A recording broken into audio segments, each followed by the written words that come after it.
شروع اللہ کا نام لے کر جو بڑا مہربان نہایت رحم والا ہے۔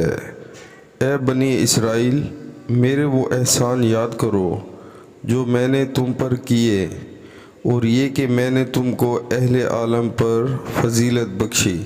سبحان اللہ۔ پیارے مسلمانوں، اللہ تعالی ہمیں قرآن پاک ترجمے کے ساتھ سن کر اس پر عمل کرنے کی توفیق عطا فرمائے، 5 وقت باجماعت نماز پڑھنے کی توفیق عطا فرمائے۔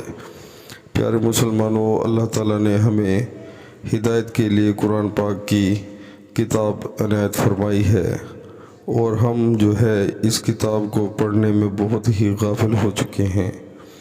ہم لوگ یہ سمجھتے ہیں کہ یہ جو دنیا کی زندگی ہے بس اب یہی سارا کچھ ہے ہمارے لیے، لیکن ایسا بالکل نہیں ہے۔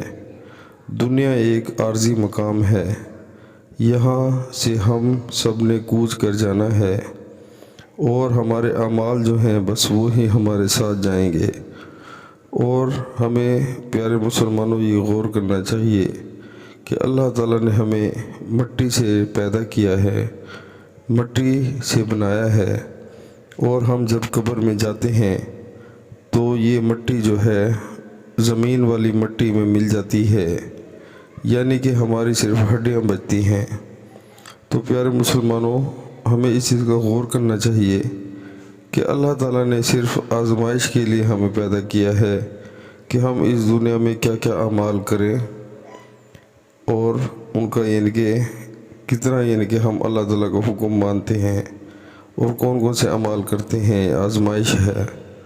تو ہمیں غور کرنا چاہیے، بالکل صاف ہر چیز اللہ تعالیٰ نے قرآن پاک میں بتا دی ہے کہ ہم نے مرنا ہے اور پھر دوبارہ زندہ ہونا ہے۔ تو بہت افسوس سے کہنا پڑتا ہے کہ ہم یہ بالکل نہیں سوچتے کہ جتنی بھی اللہ تعالیٰ نے ہمیں زندگی دی ہے ہم اس میں اپنا کتنا ٹائم ویسٹ کر رہے ہیں۔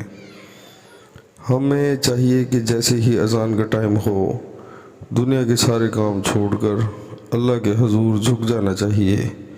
اسی میں ہماری صلاح ہے اور اسی میں ہماری فلاح ہے۔ پیارے مسلمانوں، 5 وقت نماز باجماعت پڑھنا فرض ہے، اور اب ہمیں دیکھنا چاہیے کہ جو ہمارا معاشرہ ہے یا جتنے مسلمان ہیں وہ کتنے پرسنٹ باجماعت نماز ادا کرتے ہیں۔ جو میرا ایسٹیمیٹ ہے اس کے مطابق ہم 80% لوگ، مرد ہوں یا عورتیں، بچے، 80% لوگ نماز باجماعت ادا نہیں کرتے۔ یہی ہمارے لیے خسارے کا مقام ہے۔